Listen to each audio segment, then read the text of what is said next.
Hello friend, स्वागत है आपको आर के स्टडी ज्ञान यूट्यूब चैनल पे। तो दोस्तों, आज हम लोग क्लास टेंथ का जो है टेंथ क्लास की क्या देखने वाले हैं, ऑब्जेक्टिव क्वेश्चन। ठीक है दोस्तों, टेंथ क्लास की जो है ऑब्जेक्टिव देखने वाले हैं, वो भी किसका।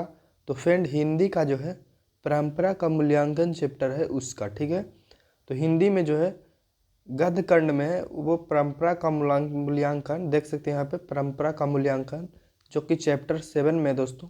इसका हम सारे ऑब्जेक्टिव आज देखने वाले हैं। ठीक है फ्रेंड, तो वीडियो अगर अच्छा लगे तो वीडियो को जरूर से जरूर लाइक कीजिएगा और ठीक है, और शेयर कीजिएगा दोस्तों। और चैनल पे अगर नए हैं तो चैनल को भी सब्सक्राइब कीजिएगा दोस्तों। तो सबसे पहले परंपरा का मूल्यांकन का जो है, ये जो है इनका जो है लेखक कौन है। तो इसका जो लेखक है वो दोस्तों डॉक्टर राम विलास शर्मा है। ठीक है, डॉक्टर राम विलास शर्मा जी हैं। ठीक है फ्रेंड, तो इसका जो है राम विलास शर्मा जी हैं। तो सबसे पहले याद रखना है ये वाला। ठीक है, लेखक के जो है चैप्टर के लेखक का नाम रखना है, उस याद रखना है। उसके बाद दोस्तों चलिए हम एक 1 नंबर यानी फर्स्ट नंबर क्वेश्चन से स्टार्ट करते हैं दोस्तों। तो बड़े भाई किस लेखक की रचना है दोस्तों। तो बड़े भाई किस लेखक की रचना है, तो वो है राम विलास शर्मा जी का। ठीक है, बड़े भाई किस लेखक की रचना है, तो राम विलास शर्मा जी का। सेकंड नंबर प्रश्न है, निम्नलिखित में से कौन हिंदी आलोचना के महत्वपूर्ण हस्ताक्षर हैं दोस्तों थे। तो वो कौन थे, तो वो थे राम विलास शर्मा जी। ठीक है, निम्नलिखित में से हिंदी आलोचना के महत्वपूर्ण हस्ताक्षर कौन थे, तो वो थे राम विलास शर्मा जी। सो फ्रेंड, चलिए 3 नंबर प्रश्न की ओर चलते हैं दोस्तों।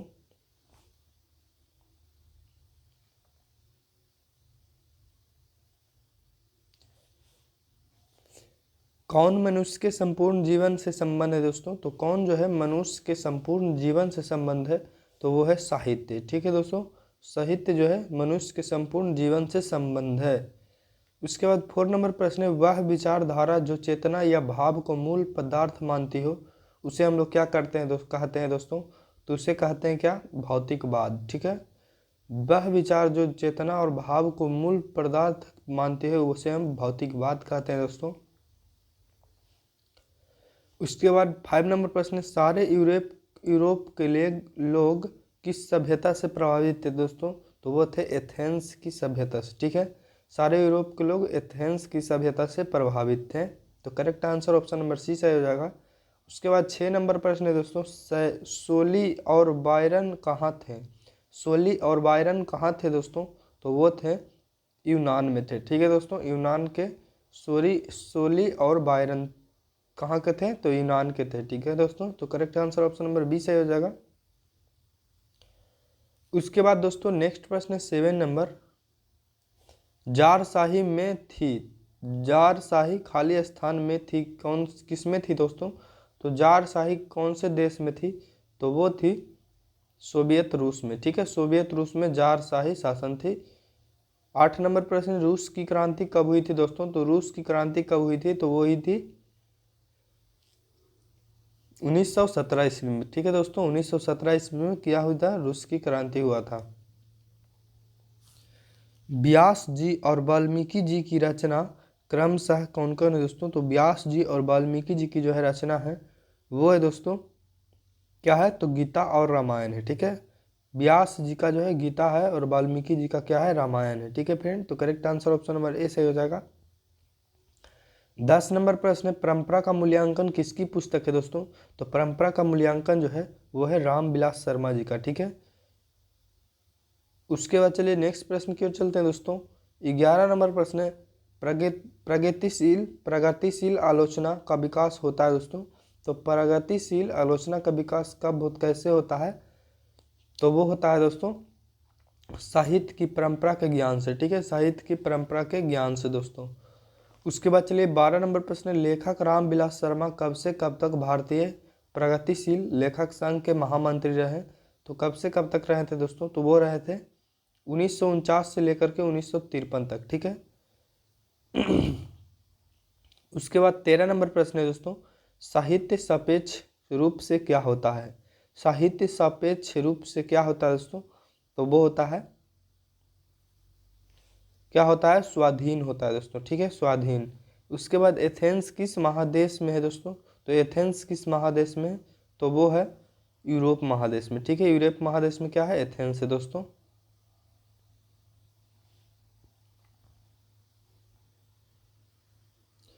उसके बाद 15 नंबर प्रश्न है दोस्तों,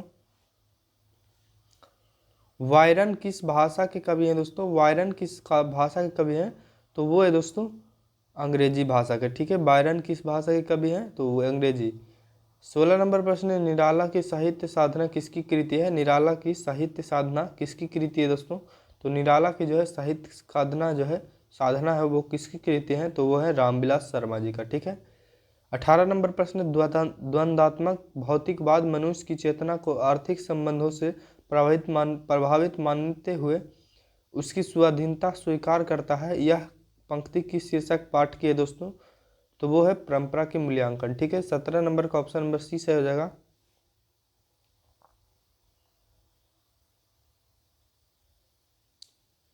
उसके बाद दोस्तों नेक्स्ट प्रश्न है 18 नंबर, दूसरों की नकल कर लिखा गया साहित्य कैसा होता है दोस्तों? तो दूसरों की जो है नकल कर लिखा गया जो है साहित्य कैसा होता है? तो वो होता है दोस्तों अधम। ठीक है, अधम जो होता है। ठीक है, correct answer option number C सही हो जाएगा। 19 नंबर क्वेश्चन है, रफाल लियोनार्दो दा विंची और एंजेलो किसकी देन है दोस्तों? तो ये देन किसकी है? तो वो है दोस्तों इटली की। ठीक है, इटली की देन है। उसके बाद 20 नंबर प्रश्न है, शेक्सपियर कौन थे दोस्तों? शेक्सपियर कौन थे? तो वो थे कौन थे दोस्तों? तो वो थे नाटककार। ठीक है, नाटककार। तो ऑप्शन नंबर ए से हो जाएगा।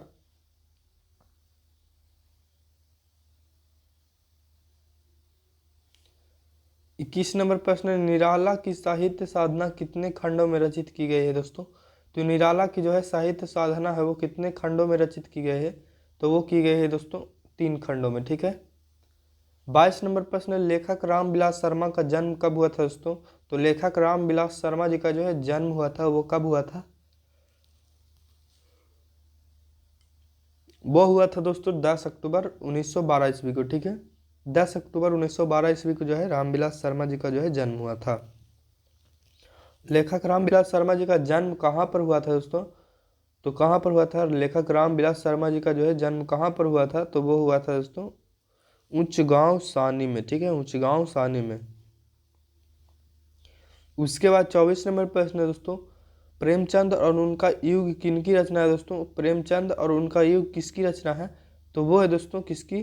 तो वो है जो जगह डॉक्टर रामविलास शर्मा जी का। ठीक है, डॉक्टर रामविलास शर्मा जी का जो है प्रेमचंद और जो है उनका युग का उनकी रचना है। ठीक है।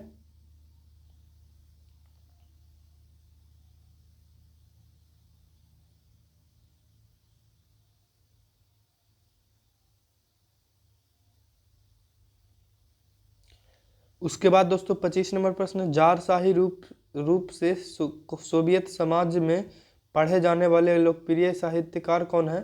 तो जारशाही रूप के सोवियत समाज में पढ़े जाने वाले लोकप्रिय साहित्यकार कौन है दोस्तों? तो वो हो जाएगा तोल्स्तोय। ठीक है, Tolstoy. Correct answer option number A सही हो जाएगा। 26 नंबर प्रश्न, सामाजिक विकास क्रम में सामांती सभ्यता की अपेक्षा किस सभ्यता को अधिक प्रगतिशील कहा जा सकता है दोस्तों? तो किसे कहा जा सकता है? तो वो कहा जा सकता है पूंजीवादी सभ्यता को। ठीक है।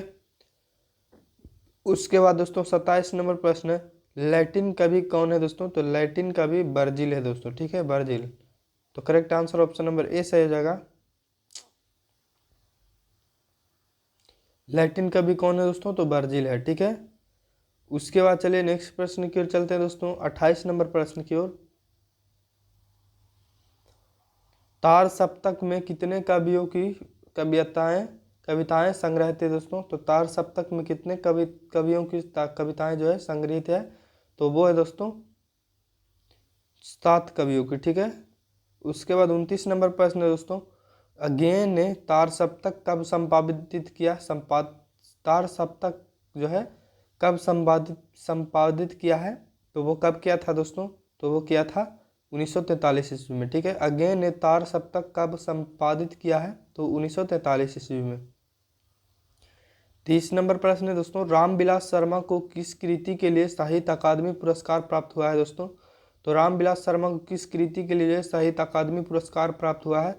तो वो हुआ दोस्तों निराला की साहित्य साधना के लिए। ठीक है, तो ऑप्शन नंबर सी सही हो जाएगा। उसके बाद नेक्स्ट प्रश्न है दोस्तों, मनुष्य की परिस्थिति का संबंध मनुष्य और परिस्थिति की संबंध किससे है दोस्तों? तो वो हो जाएगा किससे है? तो वो हो जाएगा दोस्तों द्वंद्वात्मक से। ठीक है, द्वंद्वात्मक से संबंध है मनुष्य और परिस्थिति का। उसके बाद 32 नंबर प्रश्न है दोस्तों, भारतेंदु हरिश्चंद्र किसकी रचना है दोस्तों? तो भारतेंदु हरिश्चंद्र किसकी रचना है? तो वह डॉक्टर रामविलास शर्मा की। ठीक है, तो correct answer option number D सही हो जाएगा। 33 नंबर प्रश्न दोस्तों, डॉक्टर रामविलास शर्मा की मृत्यु कब हुई थी? तो डॉक्टर रामविलास शर्मा जी की मृत्यु जो है 2000 ईस्वी में हुआ था। और कहाँ हुआ था? दिल्ली में हुआ था। ठीक है, दिल्ली में हुआ था 2000 ईस्वी में।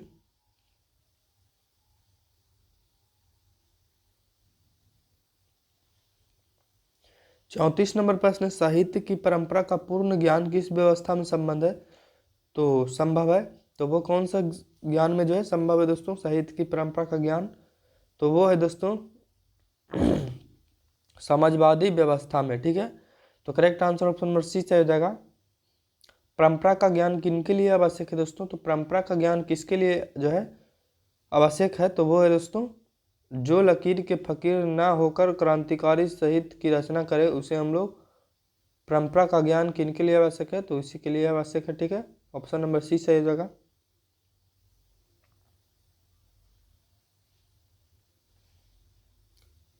छत्तीस नंबर प्रश्न है, भारतीय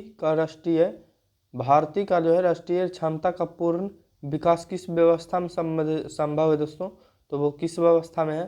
तो वो है दोस्तों समाजवादी व्यवस्था में। ठीक है, भारतीय की राष्ट्रीय क्षमता का पूर्ण विकास किस व्यवस्था में संभव है? तो वो है समाजवादी व्यवस्था में। 37 नंबर प्रश्न है, लेखक रामविलास शर्मा के गांव का नाम क्या था दोस्तों? तो लेखक जो है रामविलास शर्मा के गांव का जो क्या नाम था? तो वो था दोस्तों ऊंच गांव। ठीक है, ऊंच गांव सानी। तो correct answer option number B सही हो जाएगा। दोस्तों अगर आपको आंसर मालूम हो तो कमेंट में दीजिएगा। ठीक है, कमेंट में किस तरह से देना है? तो जिस तरह 37 का ऑप्शन नंबर बी सही है तो इस तरह से दे देना है। ठीक है, ठीक है। सो फ्रेंड चलिए अब नेक्स्ट प्रश्न की ओर चलते हैं। 38 नंबर प्रश्न है दोस्तों, भौतिकवाद का अर्थ भाग्यवाद नहीं किस निबंध की पंक्ति है दोस्तों? तो वो परंपरा का मूल्यांकन का। ठीक है, भौतिकवाद का अर्थ भाग्यवाद नहीं, यह जो है किस निबंध की पंक्ति है? तो परंपरा का मूल्यांकन। तो दोस्तों ये देख सकते हैं परंपरा का मूल्यांकन कौन से जो है विद्या या कोटि से आते हैं? तो वो निबंध से आते हैं। ठीक है दोस्तों, यहाँ पे देख सकते हैं किस निबंध से है? तो परंपरा का मूल्यांकन। तो दोस्तों परंपरा का मूल्यांकन की विद्या या कोटि पूछे तो आपको निबंध बताना है। ठीक है,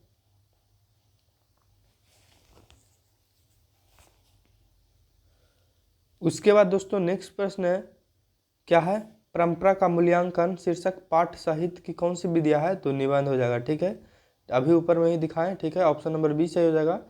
उसके बाद 40 नंबर प्रश्न है दोस्तों, रामविलास शर्मा एमए पास करने के बाद 1938 ईस्वी तक कहाँ और व्यस्त रहे दोस्तों? तो रामविलास जो है शर्मा एमए पास करने के बाद 1938 ईस्वी तक कहाँ व्यस्त रहे थे? तो वो कहाँ पे रहते दोस्तों? तो शोध कार्य में। ठीक है, शोध कार्य में रहे थे। तो correct answer option number B सही हो जाएगा। रामविलास शर्मा का लेखन क्या है दोस्तों? तो रामविलास शर्मा का जो है लेखन है इनमें से कौन है? तो वो हो जाएगा दोस्तों भाषा और समाज, भारत की भाषा समस्या, विराम चिन्ह। ठीक है, तो ये सभी जो है किसका है? रामविलास शर्मा जी का है। तो इनमें से सभी ऑप्शन सही हो जाएगा दोस्तों, डी ऑप्शन। ठीक है, तो correct answer option number D सही हो जाएगा। तो सर चलिए फ्रेंड अब नेक्स्ट प्रश्न की ओर चलते हैं। नेक्स्ट प्रश्न है दोस्तों, सामान्य दुनिया के में महान कविता के दो ही केंद्र कौन कौन से हैं थे? तो कौन कौन से थे दोस्तों? तो वो थे भारत और ईरान। ठीक है, उसके बाद 43 नंबर प्रश्न है, शर्मा जी ने पुरस्कार की राशि किससे दान रूप किया दिया दोस्तों? तो शर्मा जी ने जो है पुरस्कार की राशि है वो किसे दान स्वरूप में दिया था? तो वो दिया था दोस्तों भारत सरकार को। ठीक है, तो correct answer option number C से हो जाएगा। 45 नंबर प्रश्न है, रामविलास शर्मा ने बीए कब पास किया दोस्तों? तो रामविलास ने जो है शर्मा बीए कब पास किए थे? तो 1932 ईस्वी में। ठीक है, उसके बाद ऑप्शन नंबर ए सही जगह दोस्तों। उसके बाद चलिए नेक्स्ट प्रश्न की ओर चलते हैं।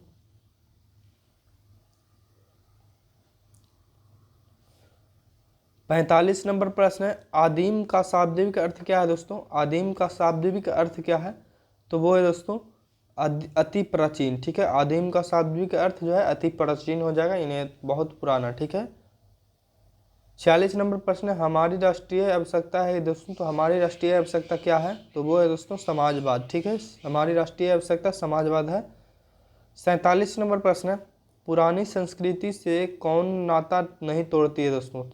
तो पुरानी संस्कृति से जो है कौन नाता नहीं तोड़ती है? तो वो है समाजवादी संस्कृति। ठीक है, समाजवादी संस्कृति जो है पुरानी संस्कृति से नाता नहीं तोड़ती है।